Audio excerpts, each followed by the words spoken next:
Asseyez-vous. أعوذ بالله من الشيطان اللعين الرجيم بسم الله الرحمن الرحيم وصلى الله على محمد وآل محمد الأئمة والمهديين وسلم تسليما. السلام عليكم ورحمة الله وبركاته.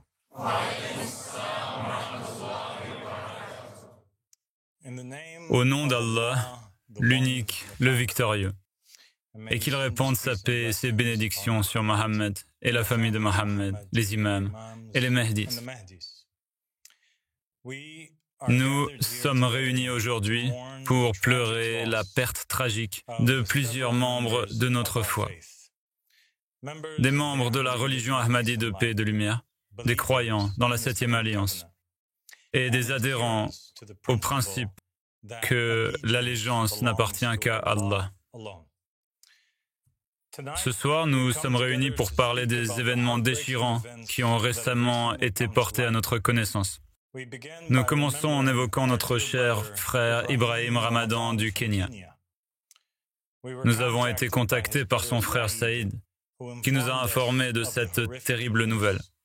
Ibrahim, âgé de seulement 17 ans, récemment converti à cette foi, a été brutalement assassiné de sang-froid.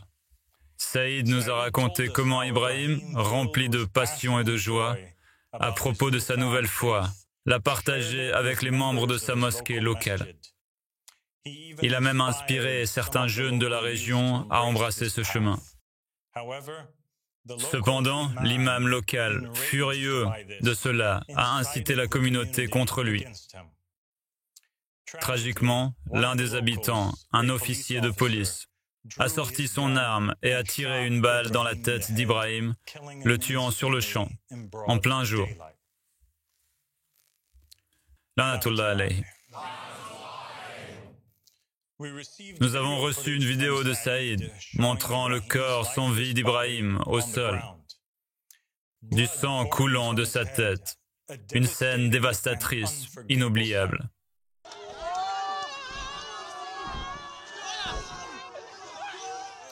Cette injustice a déclenché des protestations de la part de membres courageux de la communauté qui se sont levés contre les brutalités policières ce jour-là.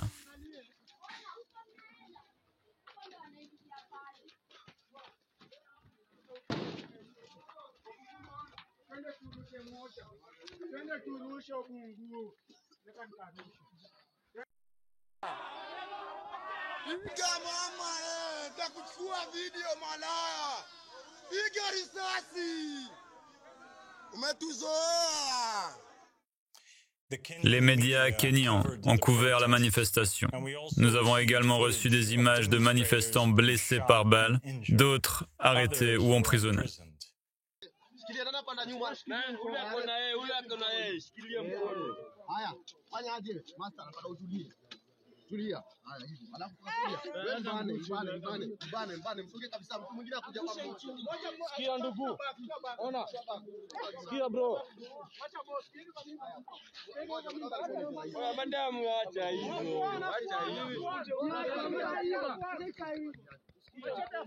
À présent, je vous invite à porter attention à l'écran, où vous verrez le témoignage du frère d'Ibrahim, Saïd. Assalamu alaikum, brothers and sisters. My name is Salhina Said Athumani from Kenya, Nairobi. On the night of 4th at around 8:30 p.m., my brother Ibrahim Ramadan was coming from Pumwani Riyadh Mosque. Just few meters from the mosque, he was accosted by police and they stopped him, and without asking any questions, one of them drew a pistol and shot him on the head. After that incident, on 5th of March, there was a protest in that area because the people were angry with the actions of the police. This led to many people being injured by police, and around 5 of them were shot with live bullets and taken to Kenyatta National Hospital, where I visited them and assessed their situation while documenting their cases on what happened. After that, on Monday of this month, someone came to me and warned me not to follow up the issues or the case. And then on Tuesday, I met one of my Kaim siblings where we had a talk, and I took him to my family so that he can give her condolences. On that is today around 10 a.m. I received a call and I was told that someone wants to offer me a casual job. So I went to see that person, and suddenly I found out that they were not casual civilians, and they were police. So they ordered me to enter their vehicle.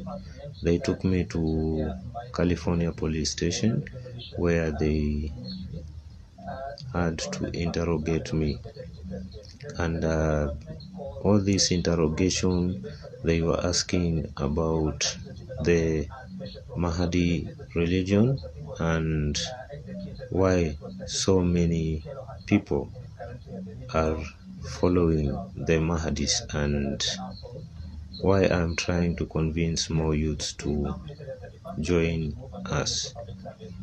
So during that process, I was assaulted, and I was slapped and kicked on the stomach at around 3 p.m. Before that, they took the little money that I had, that is 3,000 Kenya shillings, and they said that they are going to keep that money as evidence that I am a follower of the Mahdi. So the money is what I have received from the Mahdis. That is what they said.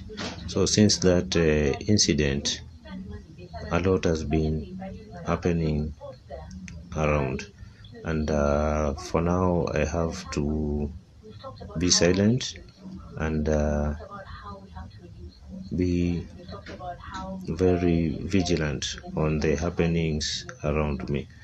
But I would like to encourage all of us not to give up, and to be more strong. And I would like to say that forever live the Mahdis. Long live the Mahdis. Salam alaikum. Après l'incident, Saïd lui-même a été enlevé, battu, harcelé et menacé par la police. Ils l'ont extorqué, lui ont volé son argent et ont mis sa vie en grand danger. C'est pourquoi nous n'avons pas pu faire de déclaration publique tant que nous n'avions pas assuré la sécurité de Saïd et des autres croyants, jusqu'à ce qu'ils quittent le Kenya sains et saufs. Depuis, nous avons travaillé en étroite collaboration avec la Commission américaine sur la liberté religieuse internationale, Amnesty International et d'autres organisations de défense des droits de l'homme pour attirer l'attention mondiale sur ce dossier et demander des comptes aux responsables de ce crime odieux contre l'humanité. Nous sommes profondément attristés par la perte de cette âme courageuse et brillante. Un jeune homme assassiné simplement parce qu'il croyait différemment, parce qu'il avait accepté le Mehdi, parce qu'il faisait partie de notre foi. Que sa mémoire soit une lumière dans nos cœurs et un appel à la justice pour tous ceux qui aiment la vérité et la dignité humaine. Malheureusement, ce n'est pas un incident isolé. Nous avons également reçu une terrible nouvelle en provenance de Somalie concernant la perte d'un autre membre de notre foi. Abdi Adan, un croyant de Somalie, nous a contactés après avoir été arrêté, brutalement battu et menacé par la police somalienne. Il a rapporté que lui et un autre croyant, Nour, partageaient le message de notre foi, appelant la communauté locale à la vérité quand ils ont été enlevés par les forces de police et soumis à une torture sévère. Abdi a survécu, Nour n'a pas survécu. Nour a tragiquement perdu la vie, non pas parce qu'il avait commis un crime, non pas parce qu'il avait blessé quelqu'un, mais simplement parce qu'il était croyant dans notre religion. On nous a envoyé une vidéo des funérailles organisées en son honneur par sa famille et ses proches. Un témoignage déchirant d'une vie arrachée bien trop tôt. Nour laisse derrière lui une épouse et 9 enfants, 4 garçons et 5 filles, qui devront maintenant grandir sans père. Nous avons également reçu un témoignage vidéo d'Abdi, dans lequel il raconte les événements horrifiques qu'ils ont vécus. La douleur dans sa voix reflète l'injustice et la brutalité que lui et Nour ont enduré. Assalamu alaikum wa rahmatullahi ta'ala wa barakatuh jami'ada. Dhammaan siin wada salaame. Ba'da salaan. Mayle ana horta wali ninka haysada waa diinteena islaamka ah. حقي إلهي سبحانه وتعالى هاد نفانسي بهوري أنفانسنين أو إلهي سبحانه وتعالى هاد نفانسي يا أنا نك هايسة إنه هايسة بدال دم بمركي ولا سوق قبضي متكانو هذا أو صاحب كائن أيه ولا الكائن أيه أو هذا الشري دمدي إلهي سبحانه وتعالى ناريسو يا ولا شيء أرتكو سمشمي مركي سمشمي كتب يا أنا جانا مركي تاسدي كاري أنا من نيري بش سدحات تدوي تومر كمرايتي بش سدحات تدوي تومر كمرايتي إلا يو لواتن يو لبدا لباتن iyo labada oo bishii saddexaad 2025 sanadka cusub kadib anaga markii saas oo ninii hiri kadib ma ila dhahay fursada wali isku fursadaasna waa lacag labadan ku meel sheegay 1500 1500 kilo toogtumi kadib markii la toogtumi ay dheeday markay $1 in marktayo noo qaado marka jaraxadii iyo joogtay nijiisadii aba $1 iska dhaafay $5,000 iyo $6,000 aan qaadayn ninkii oo hadda ka gari oo walaalkayn ahaay oo Ilaahay subhanahu wa ta'ala naariisado oo ka dhimaday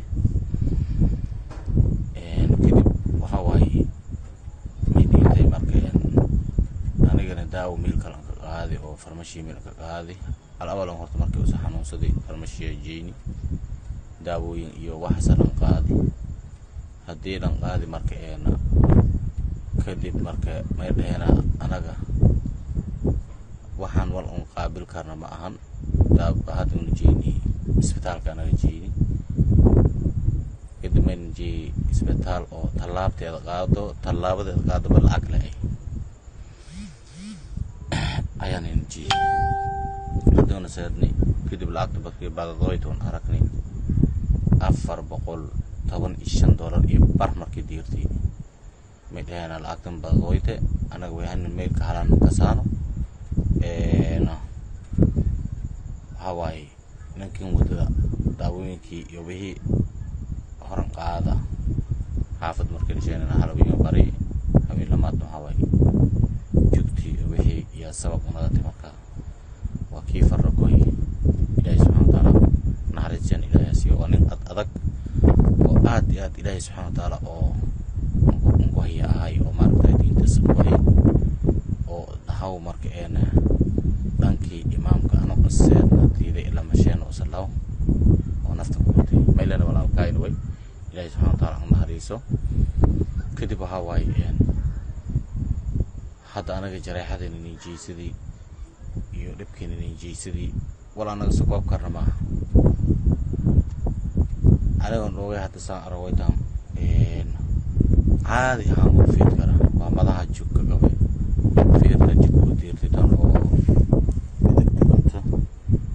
midibtaan loox agtas ahayda fiid dambeedka ahaydi iyo jugka u diirti kadib nankasasana qaskii iyo wixii moxogii iyo dhab kulli la ku wada tomadi marka halka wada tomado anina marka maskaxda anta yama inka toosay baadkii marka anoosaas caadi ma shalfiid karsaa caarida badan iyo aftiinka badan hataa iyo dhibax marka alxamdulilah ilaahay ka maxsaniya taas shafaa wallah ilaahay subxaanahu wa tacaala ninka shafeeco waxay anta caamagna anaga hadda may way waa diinteena imaamka rahaane iyo maraxaasan macnaha gaala ata mataata imaamka rahaane maraxaasan gaala ata ay siinsad idifii horta diintaas war anaga maka jirno anaga meeshan meel tabar kalena ma ahan ana hadsan si la hadalo haweenkii iyo qaraabade haweenkii warqad weyn iyo faafiya anaga si xabsiga liintay ilaa iyo halan in aan ka daro maahan ninka naaqosi ma ahan hadana si ahaato dhibmareenshaan ilaahayna fududeeyo hadda may taaganaysaa saacadan hadda taagana 2 saac iyo 11 daqiiqo anaga taagan marka video kan hadda aan duubayo may jira meel oo iftiin ay laakiin nalka shiday dirbi hiki hataa Nour a été enlevé, torturé et battu à mort pour une seule et unique raison, parce qu'il croyait. C'est une abomination, une injustice grave qui ne doit pas être ignorée ni oubliée. Nous ne pouvons pas et ne devons pas laisser ces actes impunis. Nous devons élever nos voix. Nous devons résister à cette tyrannie et à cette oppression. Nous devons dénoncer ce mal tel qu'il est.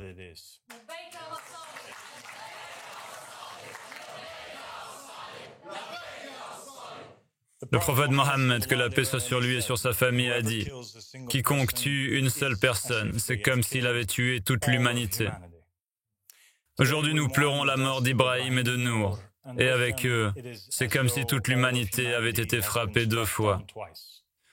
Ces âmes courageuses ont témoigné par leur vie et ont scellé leur foi par leur sang que l'allégeance appartient à Dieu. Aujourd'hui, ils sont avec Dieu, et donc je ne crains pas pour eux, mais je crains pour nous. Je crains ce que cela dit de nous et du monde dans lequel nous vivons, si nous restons silencieux. Que leur mémoire soit l'étincelle qui allume notre courage, que leur sacrifice réveille notre conscience collective, et que nous portions leur message avec vérité, force et foi inébranlable. Malheureusement, il ne s'agit pas seulement de 2 cas isolés. Les membres de notre foi subissent des persécutions systématiques à travers le monde entier. En Égypte, 8 croyants sont toujours portés disparus après avoir été enlevés par les forces de sécurité. Nul ne sait où ils se trouvent, ni même s'ils sont encore en vie. Leur seul crime, avoir collé des affiches parlant de leur foi. En Turquie, 3 de nos membres sont actuellement emprisonnés pour avoir partagé publiquement le message de la foi. Au Maroc, 2 croyants sont poursuivis pour le crime d'avoir ébranlé la foi des musulmans. En Azerbaïdjan, des croyants ont été regroupés, sauvagement battus et agressés sexuellement. En Jordanie, 6 membres ont été arrêtés et emprisonnés pour avoir distribué des tracts accusés d'incitation au conflit sectaire. En Algérie, les maisons des croyants ont été perquisitionnées, les membres accusés d'insulter l'islam. Une fatwa a été émise les déclarant hors de l'islam. En Malaisie, notre livre « Le but du sage » a été interdit, la pratique de notre religion criminalisée et de nombreux membres ont été emprisonnés. En Iran, 15 croyants, dont des mineurs, ont été arrêtés, battus, agressés sexuellement et menacés dans la tristement célèbre prison d'Evin. L'État iranien a également produit une émission de propagande télévisée attaquant notre foi et a officiellement interdit sa pratique. En Irak, les maisons des croyants ont été ciblées, attaquées par des milices radicales alignées avec les principaux religieux du pays. Notre foi y est considérée comme illégale et les croyants vivent dans une peur constante. Des fatwas ont été émises en Iran, en Irak et ailleurs, déclarant licite le sang de nos membres, légitimant ainsi leur assassinat. Des centaines de nos frères et sœurs ont été contraints de fuir leur pays en quête de sécurité et de liberté.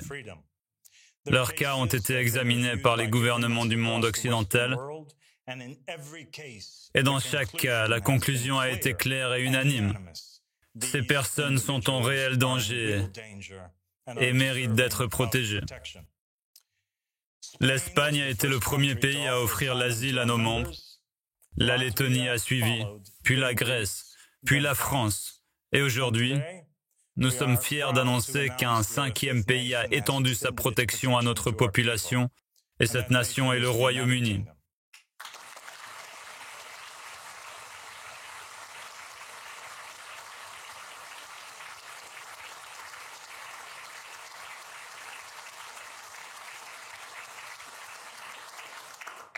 Nous exprimons notre profonde gratitude au Royaume-Uni et à son peuple pour leur ouverture, leur accueil et le respect des valeurs de liberté, de religion et de conviction.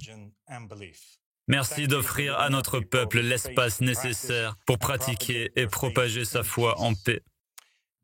Au milieu de toute cette douleur, de ces persécutions et de ces chagrins que nous subissons, nous trouvons au moins un certain réconfort de savoir que, quelque part, dans ce monde, notre religion et notre peuple sont reconnus, respectés et accueillis. Cependant, vivre comme des réfugiés est inacceptable. Pourquoi devrions-nous fuir nos pays ? Nous avons déjà fui nos terres et subi meurtres et persécutions pendant 1400 ans. Abdullah ibn Mas'ud rapporte que nous sommes allés voir le messager d'Allah sallallahu alayhi wa sallam et qu'il est venu vers nous, la joie visible sur son visage. Chaque fois que nous lui posions une question, il nous en informait. Et si nous restions silencieux, il engageait la conversation. Puis un groupe de jeunes gens des Banu Hashim passa parmi eux, et parmi lesquels Al-Hassan et Al-Hussein, alayhimus salam. Lorsqu'il les vit, il les serra dans ses bras et des larmes coulèrent de ses yeux. Il dit alors, ô messager d'Allah, nous remarquons toujours quelque chose sur ton visage qui nous déplaît ou qui nous attriste. Il répondit, nous sommes en vérité une famille pour laquelle Allah a choisi l'au-delà plutôt que la vie présente. Et après moi, ma famille sera confrontée à l'expulsion et au déplacement à travers les terres jusqu'à ce que des bannières noires s'élèvent à l'est.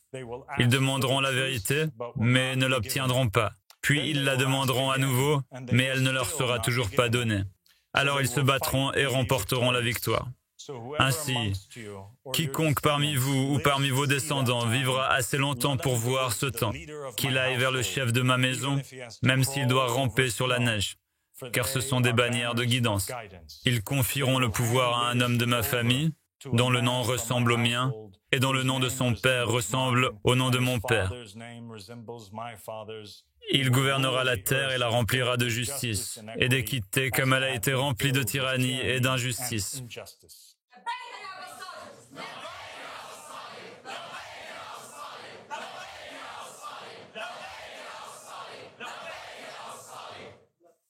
Comme vous pouvez le voir, le prophète Mohammed sallallahu alayhi wa sallam a été profondément attristé lorsqu'il a vu le jeûne des Bani Hashim. Depuis sa mort jusqu'à aujourd'hui, les Bani Hashim, les descendants de Hashim, ont été persécutés, exilés de leur terre et privés de leur place légitime. Ce qui est arrivé au Bani Hashim reflète ce qui est arrivé au Bani Israël, les enfants d'Israël. C'est pourquoi le prophète Mohammed sallallahu alayhi wa alayhi a dit dans une tradition bien connue: je suis Abdullah, mon nom est Ahmed. Je suis Abdullah, mon nom est Israël. Ce qu'il lui a ordonné, il me l'a ordonné. Et ce qu'il a voulu pour lui, il l'a voulu pour moi. Tout comme les enfants d'Israël ont enduré souffrance, persécution et déplacement, ainsi vont subir les enfants de Hashim. Le prophète avait entrevu une nation dirigée par un guide infaillible, issu de sa propre famille, les Bani Hashim. Mais après sa mort, le leadership de cette communauté a été usurpé. Sa famille a été opprimée et beaucoup ont été martyrisés de manière atroce. Dame Fatima Zahra alayhi salam, la fille bien-aimée du prophète, a vu sa maison attaquée, sa porte incendiée, son flanc écrasé et son fils à naître, Al-Muhsin, a été perdu par fausse couche. Elle est morte peu après de ses blessures. Son mari, l'imam Ali ibn Abi Talib alayhi salam, le premier imam infaillible après le prophète, a été frappé à la tête avec une épée empoisonnée. Alors qu'il était en prosternation pendant la prière, au mois de Ramadan. Il est mort de cette blessure, devenant ainsi le premier imam martyr. Son fils, Imam al-Hassan, le deuxième imam, a été empoisonné par son épouse sur ordre de Muawiyah ibn Abu Sufyan, mourant d'une mort lente et douloureuse. L'imam al-Hussein, alayhi salam, le troisième imam et frère d'al-Hassan, a été martyrisé à Kerbala. Il a été décapité, son corps piétiné, sa tête plantée sur une lance et exhibée à travers les villes. Sa famille, les Bani Hashim et ses compagnons fidèles ont été massacrés sans pitié. Ensuite, l'imam Ali Zayn al-Abidin, le quatrième imam, a été emprisonné, torturé et empoisonné. L'imam Mohammed al-Baqr, le cinquième imam, a été empoisonné sur ordre du calife Omeyyade. L'imam Jafar as-Sadiq, le sixième imam, a également été empoisonné par le régime abbasside. L'imam Moussa al-Qadi, le septième imam, a passé de nombreuses années en prison sous les califes abbassides, avant d'être empoisonné en détention.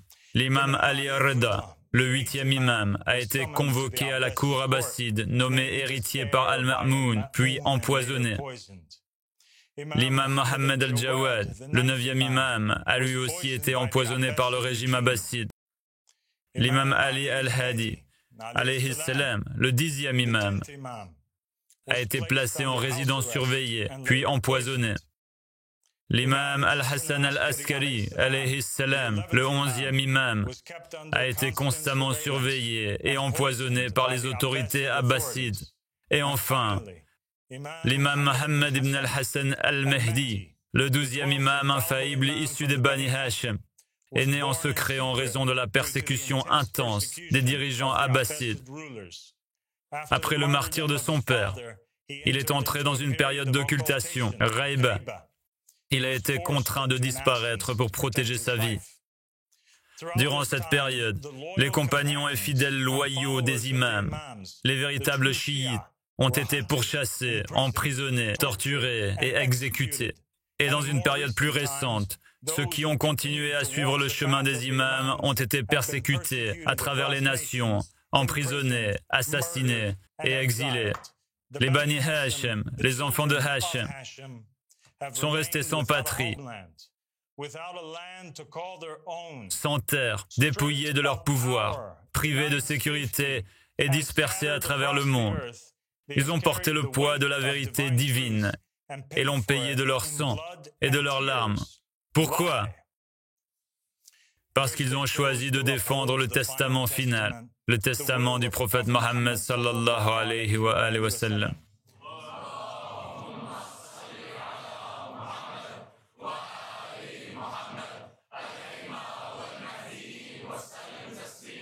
Ils ont refusé d'accepter quelque leader que ce soit, les successeurs divinement désignés, ceux dont le nom ont été explicitement mentionnés dans ce testament sacré. Et lorsque je parle des Bani Hashim, je ne fais pas seulement référence aux 12 imams, ni aux descendants biologiques du prophète. Non, je parle de tous ceux qui croient en eux, Tous ceux qui défendent leur cause, tous ceux qui s'alignent sur la vérité et la loyauté envers la famille du prophète, eux aussi sont des Hachémites.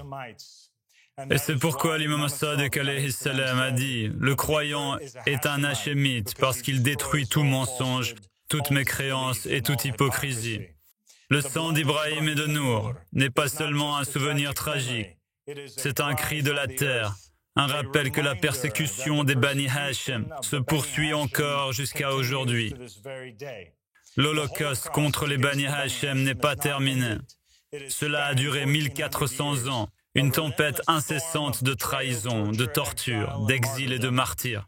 Les balles qui ont transpercé la tête d'Ibrahim, les coups qui ont mis fin à la vie de Nour, tout cela ne leur était pas destiné uniquement. Ils visaient leur foi, ils étaient visés à leur allégeance. Ils visaient les Mehdi,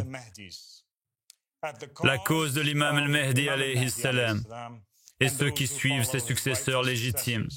Ibrahim et Nour n'ont pas été tués à cause de qui ils étaient, mais à cause de ceux qu'ils représentaient, leur foi dans le Sauveur promis, leur acceptation du Mehdi. Et c'est pour cela qu'ils ont été tués. Leur martyre ne marque pas la fin de l'histoire. C'est la continuation de la longue et douloureuse saga des Bani Hachem. Mais c'est aussi l'étincelle d'une aube naissante, d'une ère nouvelle, où les Bani Hachem, les Hachémites, ne seront plus traqués, mais se lèveront unis et reprendront la place qui leur revient.